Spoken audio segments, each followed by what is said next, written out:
दोस्तों 1971 में बांग्लादेश के पाकिस्तान से टूटने के बाद पाकिस्तान की तरफ से एक नारा बुलंद किया गया था, ब्लीड इंडिया बाय 1000 कट्स। यानी भारत को उन जगहों पर धीरे धीरे चोट करो ताकि भारत का सिस्टम, यहाँ की सरकार और यहाँ की सोसाइटी पूरी तरह से कोलैप्स हो जाए। पाकिस्तान ने उसके बाद से ही इस मकसद का हथियार अपने आतंकियों को बनाया। लेकिन अब ऐसा लग रहा है कि पाकिस्तान के अंदर इतने सारे कट्स लग चुके हैं कि अगर भारत ने एक झटका मारा तो उनकी पूरी आर्मी, उनके एस्टैब्लिशमेंट और सोसाइटी टुकड़ों में बिखर जाएगी। इसका सबसे बड़ा एग्जाम्पल हमको हाल ही में देखने को मिला। We have some breaking news now from Pakistan, where a suicide bomb attack on a Shia mosque in Islamabad has killed at least 31 people. A suicide bomber has killed at least 30 worshippers at a mosque in the Pakistani capital Islamabad. दोस्तों, बलूचिस्तान में हाल ही में हुए खतरनाक हमले ने एक बार फिर से पाकिस्तान की नींव हिला दी है। बलूच लिबरेशन आर्मी ने इस ऑर्गेनाइज हमले में न केवल भारी जानमाल का नुकसान किया है, बल्कि पाकिस्तान के एग्जिस्टेंस पर भी सवालिया निशान खड़े किए हैं कि क्या बलूचिस्तान की धरती पर पाकिस्तान टिका रह पाएगा। जनवरी के अंत और फरवरी 2026 की शुरुआत में बीएलए ने ऑपरेशन हेरोफ के दूसरे स्टेज के तहत बलूचिस्तान के 9 से अधिक जिलों में क्वेटा, ग्वादर, मस्तूंग, नुश्की में एक साथ हमला बोला। हमलावरों ने पुलिस स्टेशनों, पैरामिलिट्री फोर्सेस के बेसेस, हाईवेज और रेलवे लाइनों को निशाना बनाया। नुश्की और पासनी में सुसाइड धमाके भी किए गए। पाकिस्तानी सेना की माने तो इसमें पाकिस्तान के 36 नागरिक और 22 सिक्योरिटी फोर्स के लोग मारे गए। जवाबी कार्रवाई में पाकिस्तानी सेना ने 216 रेबल के मारने का दावा किया है। हालांकि बीएलए ने जब आंकड़े देने शुरू किए तो इसने पूरी दुनिया की मीडिया एजेंसी के कान खड़े कर दिए। बीएलए का दावा था कि उन्होंने 280 से अधिक सैनिकों को मार गिराया और कई को बंदी भी बना लिया। यह पाकिस्तान के इतिहास में हुए सबसे बड़े हमलों में से एक था। इसके बाद से पूरे इलाके पर सेना का कंट्रोल करने की कोशिश है, लेकिन वो उनसे हो नहीं पा रहा है। इसके दो कारण हैं। सबसे पहला कारण तो बलूचिस्तान पूरे पाकिस्तान का 44% हिस्सा है। यहां पाकिस्तान की आधे से ज्यादा सेना लगा देने के बाद भी यह हिस्सा कंट्रोल में नहीं आ सकता, क्योंकि यहां की पॉपुलेशन पाकिस्तान के किसी भी जिले से सबसे कम है।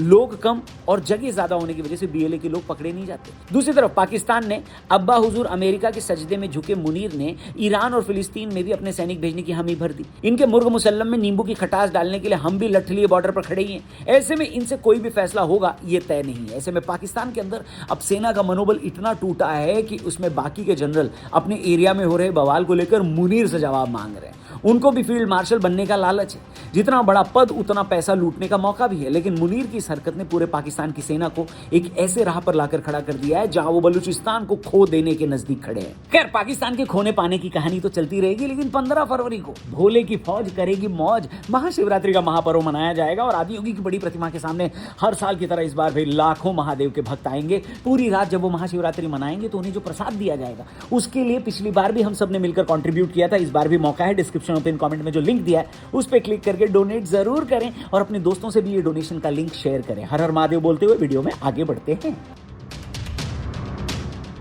अब दोस्तों, पाकिस्तान और भारत के रिलेशन के जानकारों का कहना है कि पाकिस्तान के अंदर एक सिविल वॉर की आहट है। इसके पीछे उनके कुछ बहुत ठोस से रीजन है। सबसे पहले तो पाकिस्तान की सोसाइटी के अंदर शिया बनाम सुन्नी और अहमदियों के लिए नफरत। इसका सबसे बड़ा एग्जाम्पल हाल ही में देखने को मिला। 6 फरवरी 2026 को पाकिस्तान की राजधानी इस्लामाबाद के बाहरी तरलाई इलाके में खड़े खदीजतुल कुबरा मस्जिद में जुमे की नमाज के दौरान एक खतरनाक सुसाइड धमाका हुआ। इस हमले में 31 लोगों की मौत की पुष्टि हो चुकी है और 169 से ज्यादा लोग घायल हैं। इस हमले को देखने वालों की माने तो हमलावर ने मस्जिद के गेट पर रोके जाने के बाद खुद को उड़ा डाला।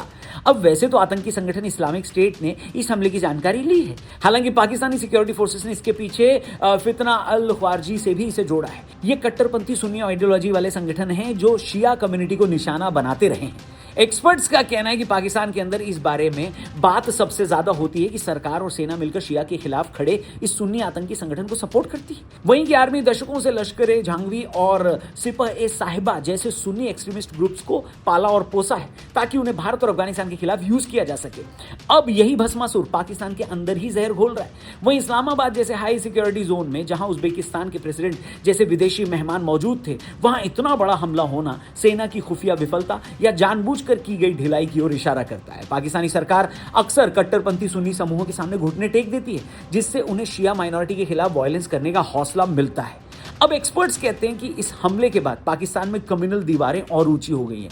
शिया कम्युनिटी अब केवल शोक नहीं मना रही बल्कि गुस्से में है। पाकिस्तान में शिया कम्युनिटी जो कुल आबादी का लगभग 15 से 20% है, उनके भीतर अब ये भावना मजबूत हो रही है कि स्टेट उनकी सिक्योरिटी नहीं कर सकता। जैन ब्रिगेड जैसे ग्रुप से जुड़े लड़ाकों और लोकल शिया यूथ के बीच अब अपनी रक्षा के लिए हथियार उठाने और सुन्नी एक्सट्रीमिस्ट को करारा जवाब देने की चर्चाएं भी तेज है। एक्सपर्ट्स का कहना है कि अगर शिया कम्युनिटी ने एक होकर जवाबी हमले शुरू किए तो पाकिस्तान के बड़े शहरों जैसे कराची, लाहौर, इस्लामाबाद की गलियां युद्ध का मैदान बन जाएंगी। यह सिचुएशन पाकिस्तान को उस दौर में ले जा सकती है जहां दुश्मन बाहर नहीं बल्कि घर के अंदर ही एक दूसरे का खून बहाएंगे। पाकिस्तान के डिफेंस मिनिस्टर ख्वाजा आसिफ ने खुद एक्सेप्ट किया है कि सेना बलूचिस्तान में फिजिकली हैंडीकैप महसूस कर रही है। इसके पीछे कई रीजन है। एक तो हमने आपको ऊपर बताया कि कैसे ये इलाका इतना बड़ा है, इतना बड़ा होने के बाद भी इसमें पहाड़ों और रेगिस्तानों का भी एक बड़ा हिस्सा है। इतने बड़े इलाके के लिए जितनी सेना होनी चाहिए उतनी पाकिस्तान के पास है ही नहीं। वहीं बलूचियों द्वारा गुरिल्ला वॉर के साथ साथ ड्रोन और एडवांस हथियारों का वो इस्तेमाल कर रहे हैं, जबकि पाकिस्तानी सेना ट्रेडिशनल तरीकों से उलझी हुई है। वहीं सेना का ध्यान राजनीतिक उथल पुथल और अफगान सीमा पर टीटीपी के हमलों में भी बंटा है। अपनी गिरती इकोनॉमी और सिक्योरिटी को बचाने के लिए पाकिस्तान अमेरिका और बाकी देशों को सौदेबाजी के नए ऑफर देता रहता है। पाकिस्तान ने अमेरिका और चीन को बलूचिस्तान के मिनरल्स जैसे सोना, तांबा और ग्वादर पोर्ट में बड़ी हिस्सेदारी की पेशकश की है ताकि फॉरेन इन्वेस्टमेंट के बहाने वहां उनकी जो सेनाएं हैं वहां सिक्योरिटी देने में मदद करें। वहीं पाकिस्तान खुद को फिर से अमेरिका के लिए आतंकवाद के खिलाफ फ्रंटलाइन स्टेट के रूप में भी पेश कर रहा है ताकि उसे मिलिट्री हेल्प और फंड्स भी मिल सके। हाल ही में पाकिस्तान ने अमेरिका के साथ बॉर्डर सिक्योरिटी और इंफॉर्मेशन शेयरिंग के नए अग्रीमेंट साइन किए हैं, जिसका मकसद ही एडवांस निगरानी इक्विपमेंट्स हासिल करना है। जाहिर सी बात है, पाकिस्तानी आर्मी इस टाइम पूरी तरह से एक ऐसे देश की तलाश में है जो उसको थोड़ी बहुत सहायता कर दे, जिससे उनके कटोरे में थोड़े से चिल्लर खनक जाएं। बाकी दोस्तों, खुफिया रिपोर्ट्स और डिफेंस एक्सपर्ट्स की माने तो पाकिस्तान की आईएसआई बांग्लादेश में भी अपनी खोई हुई पकड़ पाने और भारत विरोधी माहौल तैयार करने के लिए आईएसआई प्लेबुक का यूज कर रही है, इस्तेमाल कर रही है। रिपोर्ट्स बताती हैं कि आईएसआई बांग्लादेश की सेना यानी डीजीएफआई के साथ खुफिया जानकारी शेयर करने के बहाने डिफेंस सिस्टम में घुसपैठ कर रही है। दावा किया जा रहा है कि वे मिलिट्री ऑफिशियल्स के बीच डिफरेंस पैदा करने की कोशिश कर रहे हैं। आईएसआई जमात इस्लामी और मदरसा नेटवर्कों का इस्तेमाल कर रही है। नेशनल आर्म्ड रिजर्व यानी एनएआर जैसे ग्रुप्स के जरिए कट्टरपंथी यूथ को ऑर्गेनाइज करने की भी खबरें आई हैं, जिनका टारगेट शरिया बेस्ड सिस्टम की ओर दबाव बनाना है। सोशल मीडिया और डिजिटल प्लेटफॉर्म्स के जरिए भारत विरोधी और हिंदू विरोधी भावनाओं को भड़काया जा रहा है। मकसद है बांग्लादेश को भारत के इन्फ्लुएंस वाले इलाकों से निकालकर पाकिस्तान और टर्की जैसे देशों के करीब लाना।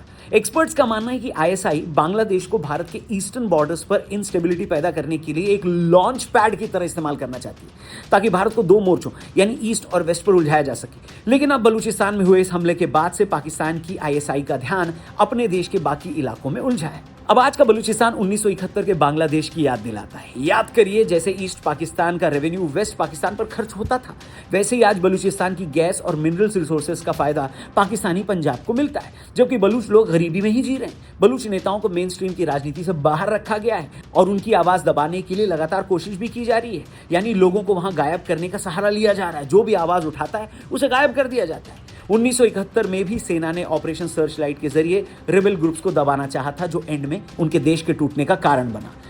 आज बलूचिस्तान के ऑपरेशन रद्द उल फितना जैसी सैन्य कार्रवाइयां भी लोकल लोगों में नफरत की आग को और भड़का रही हैं। अब अगर पाकिस्तान ने टाइम रहते पॉलिटिकल कम्युनिकेशन और जस्टिस का रास्ता नहीं अपनाया तो बलूचिस्तान भी 1971 के इतिहास को दोहराने के करीब पहुंच रहा है। बाकी इस पूरे मुद्दे पर, पाकिस्तान की हालत पर आपका क्या कहना है, कमेंट करके जरूर बताना। मतलब एक तरफ इनके खुद के देश में इतनी भसड़ मची हुई है, इतना बवाल मचा हुआ है, और ये लोग किस चीज को बड़ा बवाल बना रहे कि भारत में सिक्योरिटी नहीं है इसलिए बांग्लादेश खेलने नहीं आएगा, इसलिए हम बांग्लादेश का सपोर्ट करेंगे और हम भी भारत से नहीं खेलेंगे वर्ल्ड कप में। मतलब कितना हल्का देश है भाई साहब। ऐसे हल्के देश पर अगर आप कुछ बवाल टिप्पणी करना चाहते हो, कमेंट करना चाहते हो, तो कमेंट बॉक्स खुला हुआ है, बिंदास लिखना। चैनल को भी सब्सक्राइब करना, और जाने से पहले डिस्क्रिप्शन और पिन कमेंट में महाशिवरात्रि के महाअन्नदानम के डोनेशन का लिंक दिया है, उस पर क्लिक करके जरूर कंट्रीब्यूट करना, डोनेट करना। जल्दी मिलते हैं। Thank you for watching. जय हिंद।